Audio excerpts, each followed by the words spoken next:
The 90s has a bunch of weird movies. You got The Nightmare Before Christmas, Toy Story, Men in Black, Mortal Kombat. You have the movie Street Fighter. You got weird movies all throughout the 90s. All throughout, plastered throughout. And this movie came out in 1995. It is also a very weird movie. It's a French film, and it stars Ron Perlman, who, a guy, I haven't reviewed most of his movies. The last movie I reviewed of him in it was Pacific Rim Uprising, and he was just a cameo character. Well, this time I get to review one, thanks to one of my viewers. So I appreciate the request, guys. And I'm gonna go ahead and get into this episode of Movie Breakdowns review for The City of Lost Children. What's up, world? Welcome to another episode of Movie Breakdowns. I'm your host, Ali Zakka.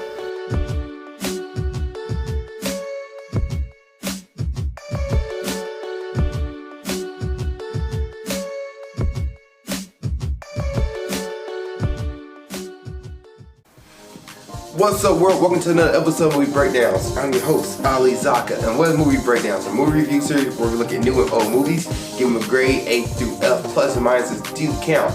And if there's a movie you want me to review, let me know. Please put it in the comment section below, and I'll get to it as best I can. I also have a Patreon, Patreon/Ali Zakka, and on that Patreon, you get first come, first serve.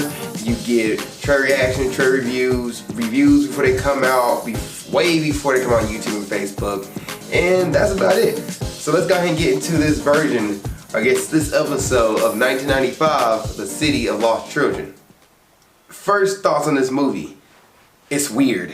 It's a weird movie. One, I didn't know it was a French movie. Like when one of my viewers asked for me to review this movie, I was like, okay, we're gonna look it up. And first thing I saw, I was like, oh, look, Ron Perlman.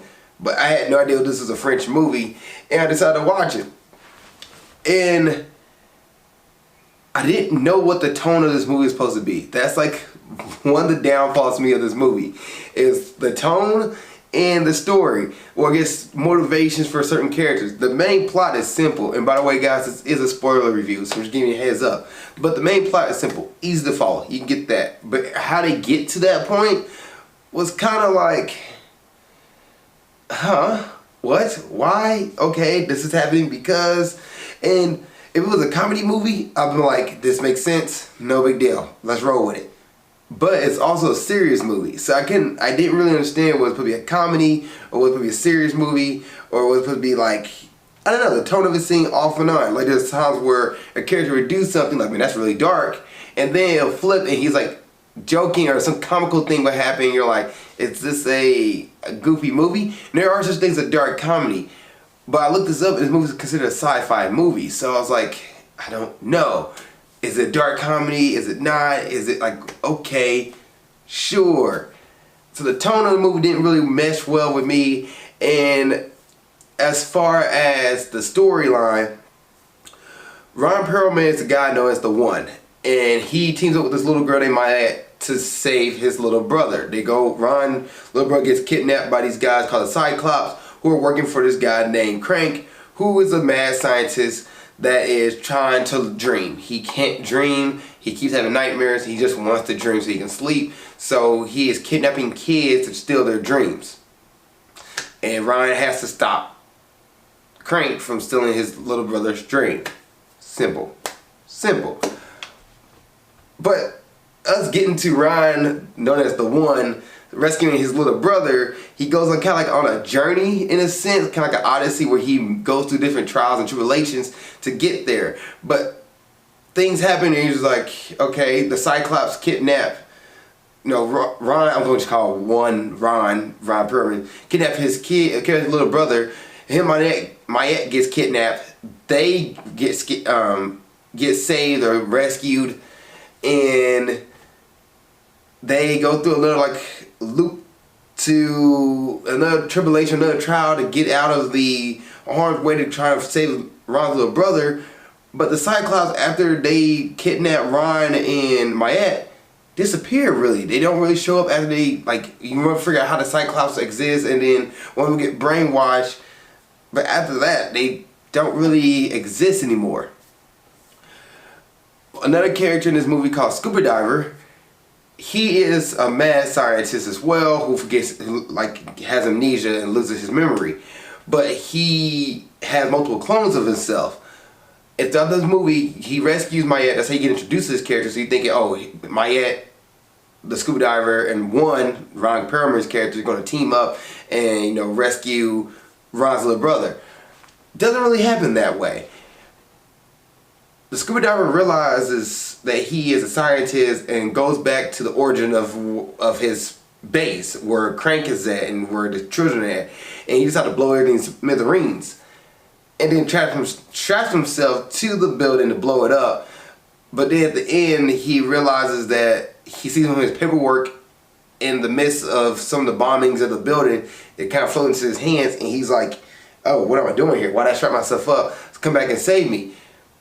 But it made no sense. Why did he strap himself up to his base, to his lair, and also him and Crank never come across each other, who they at one point double cross each other early in the movie.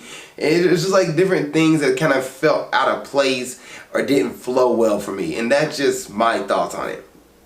Now, like I said, this movie came out in 1995. It reminds me of a Tim Burton movie. This is what this movie reminds me of. The way the design and aesthetics of everything reminds me of Tim Burton's movie. And I was like, oh, I'm not sure that was on purpose, or it's just like the way the movie was designed, or the director designed it that way, or the writers. Like, I don't know. I kind of like the kind of edginess set up. This movie is rated R. Throwing it out there. So you plan to watch this with kids. Just as it's rated R. To me, there's some few things like, I don't know, I've probably seen a Looney Tunes cartoon, like a dog humping another dog. I've seen that in movies before. There is a gentleman's club scene in the movie, but it's like a quick throwaway scene. So I was like, why is the movie rated R besides, I guess, those two things? Because Laura Hogue said breast in the movie, and you're just like, oh my gosh. But yeah, that's pretty much it. CGI is in this movie. There's some CGI in this movie that looked pretty dang good. I wasn't like disappointed about it. It was 1995. I think they did CGI pretty well for 1995. But as far as the movie itself, I was like, alright, we got a very dark tone movie. It's not everything's fleshed out, but the main story makes sense. The tone of it doesn't seem like it doesn't know whether it want to be a comedy or be a serious movie, and it didn't really feel like it was right there in the middle. It does drag a little bit, I would say. Like, for example, after Mayette and Ron gets kidnapped by the Cyclops, who are pretty much guys who are blind, and they have like a mechanical eye attachment for them to see. It kind of drags out a little bit there, but picks back up. That's pretty much it. This movie is an hour and 52 minutes long, so just prepare, if you're gonna watch this movie, prepare to go into that thinking like, okay, it's an hour and 52 minutes long, so 2-hour movie, which I thought, like, for a 1995 movie, it's like, oh, this movie probably should be an hour and 30, hour and 40. Now it's a 2-hour movie, so I was like, okay, alright. But for most of it, it needed to be 2 hours? I don't think so. I really don't. But, it's an okay movie. I liked it, and then there's points I didn't like it, but it's okay. As far as acting, I thought the acting was great. I didn't really complain about anybody's acting, but this is also my first ever watching a French movie, and I had to watch it in English. I watched it in English with the English dub and English subtitles, which sometimes didn't match up with the English dub. The dub didn't match up with the subtitles, which I find that hilarious, because it's kind of watching like an anime where the subtitles in the anime is completely different from the dub version, but it's cool. Alright, let's get into characters. So Ron Perlman as one, I thought he did a good job. I didn't really complain about him. Judith Viette as Mayette, I thought she did a good job. No complaints. Daniel M. Fork as Crank, he was menacing. He did like a good job being a menacing character. The menacing villain, the scientist, mad scientist. You have Dominique Pignon as a diver.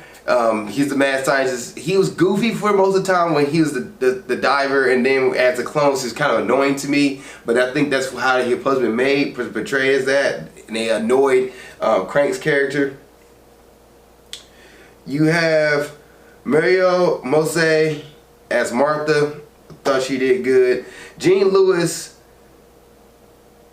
I'm gonna mess this guy's name up, guys. Sorry. Trentinock as Uncle Ivan. He was interesting. He was a brain in like a brain in a speaker box that pretty much antagonized Crank, and the clones call him Uncle, but they didn't really they never explain why he was there. He was there. And I didn't understand why he was there. I thought he would be a mad scientist at the beginning of the movie, but he wasn't. He was just a character that was there who kind of helped push the plot along at certain points. Genevieve Burnett and Odile Millette as La Pivot. They're also known as Octopus. As the Octopus. Anyway, there's two twins who were connected to each other, but they didn't separate from each other, but they wasn't like connected as like their bodies were connected. They wasn't attached like that. They were just wrapped around each other, and they didn't move. They would move one way or do one thing. Like one person would eat something, and the other person would chew as like they're the one eating. They're really weird characters. They're also antagonists that try to stop Mayette. And they come off as the bad guys in the movie. They try to stop Mayette at certain points, and they try to stop one at certain points, and they kind of get thwarted towards the end. Again, get set on fire. Like, it was a very weird character, but they were just antagonists. They were just bad guys. But the cast, that's pretty much the characters I want to point out. They all were great. I didn't complain about them. Like, I thought they did great. And final thoughts here. The music was fine. I enjoyed the music. The setting was okay. It's 1995. As for a 1995 movie, I thought this movie was really good for 1995. So I was really set up. But the things that I think if I would have watched this movie in 1995, the things that would bother me then will still bother me now, and that's just the tone of the movie. And there know like if it's a kids movie or is it not for be a kids movie? Is it like a dope movie? I'm not sure. And the storylines of certain characters just didn't pan out. It's like they was introduced and then you kind of forget about them. They was here and you kind of forget about them. Why they're in here, you have no idea. They're just there. Like those things kind of point out, or kind of like, I want a little more background. It's like why they're here. So those are the kind of things that would bother me. Is this a Friday night movie? I'll say nah, it's not a Friday night movie. And grading time. I'm gonna grade The City of Lost Children a C-. C- movie. The reason why I'm getting a C- is the tone of the movie. I didn't know was it would be a serious or a goofy movie. I couldn't figure it out. The story beats with certain characters, you're like, okay, why they're here? What happened to them? What's going on? Like, is that just it? Is there like, what's going on with the Cyclops? They didn't, die. They just kind of had a moment where they all freaked out because of the loud noise that Mayette did. But they're still there.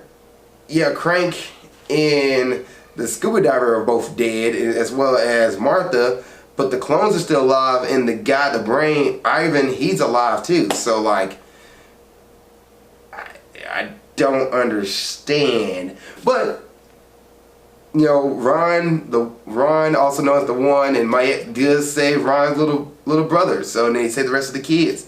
So yeah.